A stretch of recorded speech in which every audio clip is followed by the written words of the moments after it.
জলছাড়া নিয়ে রাজ্য এবং রাজভবনের সংঘাত এবার প্রকাশ্যে। বন্যা পরিস্থিতি নিয়ে ডিভিসিকে দোষেছেন মুখ্যমন্ত্রী মমতা বন্দ্যোপাধ্যায়। মুখ্যমন্ত্রীর কাছে ব্যাখ্যা চাইলেন রাজ্যপাল সিভি আনন্দ বোস।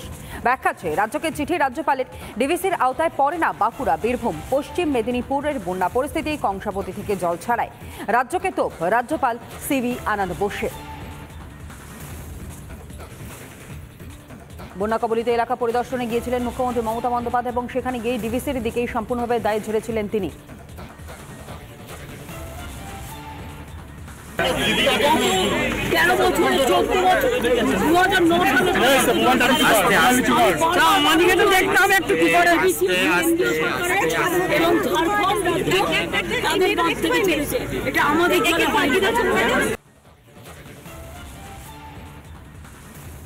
যে বানভাসী পরিস্থিতি এই মুহূর্তে সৃষ্টি হয়েছে তা অত্যন্ত ভয়ঙ্কর। বানভাসী বাংলার দিকে দিকে ত্রাণের জন্য হাহাকার। প্রশাসনের ভূমিকা নিয়ে ব্যাপক ক্ষোভ বন্যা দুর্গত জনতার।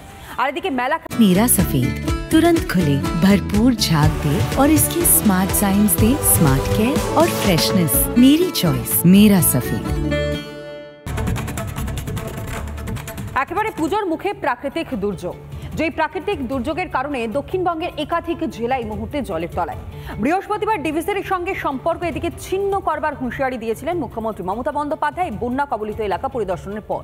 আর শুক্রবার ডিভিসির নামে নালিশ জানিয়ে প্রধানমন্ত্রীকে চিঠি দিয়ে ত্রাণের জন্য অর্থ বরাদ্দ চাইলেন মুখ্যমন্ত্রী মমতা বন্দ্যোপাধ্যায়। চিঠিতে ডিভিসিকে দুষে ফের ম্যানমেড বন্যা তত্ত্ব মুখ্যমন্ত্রী মমতা বন্দ্যোপাধ্যায়।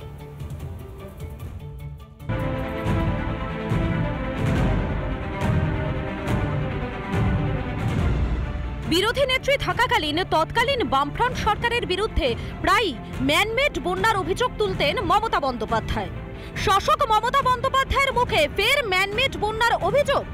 কোনোদিন জীবনে হয়নি, পুরো চক্রান্ত, মানে এটা পূর্ব পরিকল্পিত এবং এটা পরিকল্পিত বন্যা। এটা আমাদের বৃষ্টির জলে বন্যা নয়। বৃষ্টি হয়েছে 3-4 দিন, কিন্তু এটা ম্যানমেড প্ল্যান।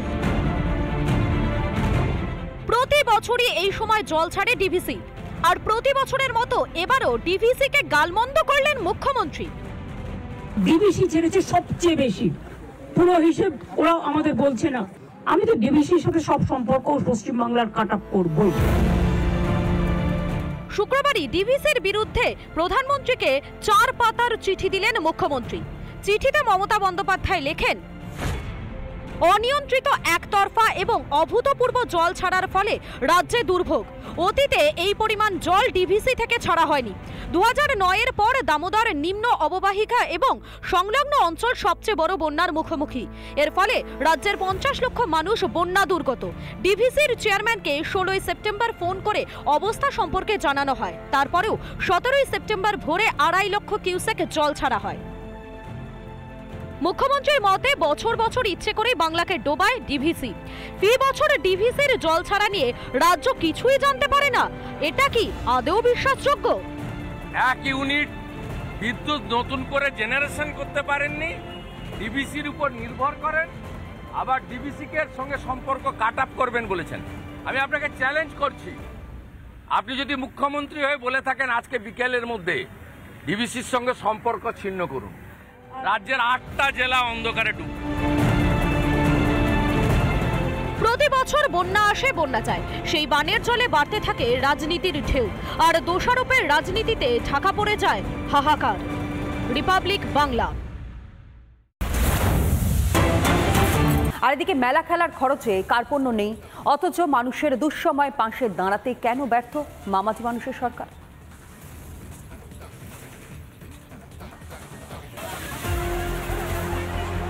ত্রাণের জন্য এই হাহাকারের দৃশ্য ঘাটালের মনসুকা এলাকার। টানা বৃষ্টিতে জলমগ্ন গোটা এলাকা। খাদ্য কিংবা পানীয় জল কোনোটারই ঠিকমতো সংস্থান হচ্ছে না। তাই এভাবে এক বুক জলে দাঁড়িয়ে এক মুঠো সাহায্যের আশায় হাত বাড়িয়েছেন এরা। বন্যার যন্ত্রণা ও ভবিষ্যতের আশঙ্কা এখন মনসুকাবাসীর চোখে মুখে।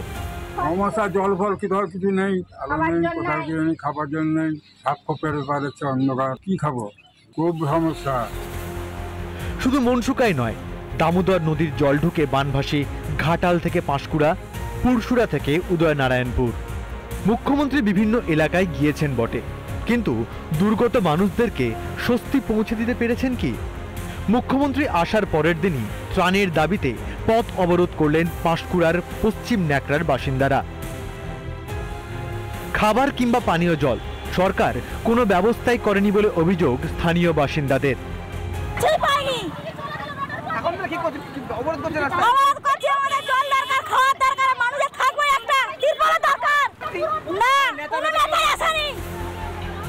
মুখ্যমন্ত্রী এলাকা ছাড়ার পর ত্রাণ নিয়ে এই রকমই বিক্ষোভ শুরু হয়ে গিয়েছিল পুরসুরায়।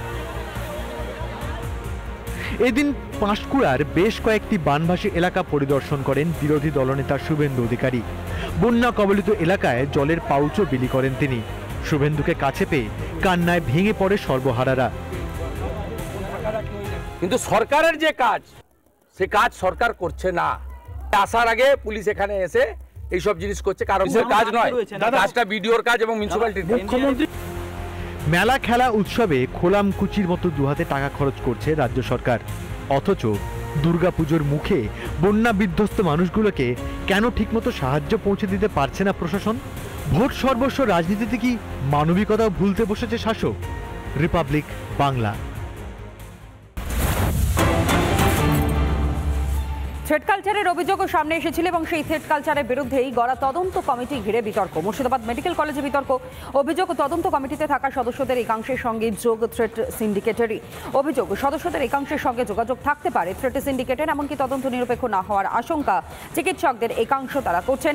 সন্দীপ ঘোষ মুর্শিদাবাদ মেডিকেল কলেজ হাসপাতালের দায়িত্বে থাকাকালীনই এই থ্রেড কালচার চালু হয়েছিল বলেই অভিযোগ করছেন তারা। আরও একবার জানাই, থ্রেড কালচারের বিরুদ্ধে গড়া তদন্ত কমিটি ঘিরে এবার বিতর্ক দানা বাঁধল মুর্শিদাবাদ মেডিকেল কলেজ হাসপাতালে।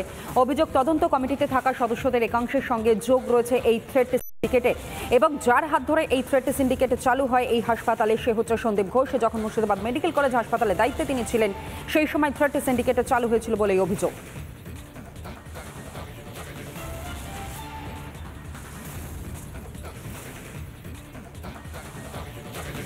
সেইভাবে করতে পারি না, কারণ কার সঙ্গে কার যোগাযোগ আমি তো প্রমাণিত করতে পারছি না। কারণ কার সঙ্গে কার যোগাযোগ মানে সেটা তো প্রমাণিত, কিন্তু আমরা যাতে করেছি বেশিরভাগই এইচওডিদের করা হয়েছে। এবং আমরা বললাম দুজন জুনিয়র ডাক্তার রাখা, জুনিয়র ডাক্তার না, junior faculty, junior faculty professor না, এমন আর বেশিরভাগই আমরা প্রফেসর রাখার চেষ্টা করেছি। প্রত্যেক স্টুডেন্টরা যদি বলতে পারে যে এই থ্রেড সিন্ডিকেটের সাথে কারা যুক্ত, কারণ এমনও অভিযোগ আছে যে একজন ফ্যাকাল্টিকে সর্বসমক্ষে স্টুডেন্টদের সামনে ক্ষমা চাইতে হয়েছে, এবং এই কমিটির মধ্যে হয়তো সেই নরম মনোভাবাপন্ন কেউ কেউ থাকতে পারেন। কিন্তু আমি মনে করি যে নিরপেক্ষভাবে উইদাউট এনি প্রিজুডিসেস অ্যান্ড বায়াস তাকে এগিয়ে এসে সঠিক রিপোর্টটা জমা দিতে হবে। সিন্ডিকেটের সাথে কিন্তু প্রত্যক্ষ বা পরোক্ষভাবে যোগাযোগ থাকতেই পারে, কারণ প্রত্যক্ষভাবে তো যারা আছেন তাদের নাম তো এই হোয়াটসঅ্যাপ গ্রুপে ভাইরাল হয়েছেই, কিন্তু পরোক্ষভাবে কী হচ্ছে, তারা হয়তো ব্যক্তিগত সুবিধার জন্য নিজের ট্রান্সফার এবং প্রমোশন বা পোস্টিংয়ের জন্য তাদের কাছে হয়তো মাথা নত করেছেন। তাই যারা অন্যায় যে করে এবং অন্যায় যে সয়, প্রত্যেককেই দোষী আমরা মনে করি। থ্রেড কালচারের বিরুদ্ধেই গড়া তদন্ত কমিটি ঘিরে বিতর্ক এবং অভিযোগ আপনাদের সামনে একেবারে স্পষ্ট। আর ইন্দ্রাশিস এই মুহূর্তে আমাদের প্রতিনিধি আমাদের সঙ্গে রয়েছে, একটু বিস্তারিত জানবো। ইন্দ্রাশিস, এই যে থ্রেড কালচারের অভিযোগও সামনে আসছে, সন্দীপ ঘোষের হাত ধরেই নাকি হয়েছে, এই মুহূর্তে সেখানকার সিচুয়েশন কি? দেখো, মুর্শিদাবাদ মেডিকেল কলেজ হাসপাতালে যে থ্রেড সিন্ডিকেট ছিল, সন্দীপ ঘোষের যখন এই মুর্শিদাবাদ মেডিকেল কলেজ হাসপাতালে দায়িত্বে ছিলেন তখনই কিন্তু থ্রেড সিন্ডিকেট চলতে এবং উত্তরবঙ্গ লবির সঙ্গে প্রত্যক্ষ পরোক্ষভাবে যোগাযোগ ছিল, সেই ছবিও ইতিমধ্যে ভাইরাল হয়েছে। এবং তারপরেই কিন্তু তদন্ত কমিটি গঠন করা হয়েছে মুর্শিদাবাদ মেডিকেল কলেজ হাসপাতালের পক্ষ থেকে। এবং এবার এই তদন্ত কমিটির যে যারা সদস্য তাদেরকে নিয়ে কিন্তু একটা বিতর্ক তৈরি হয়েছে।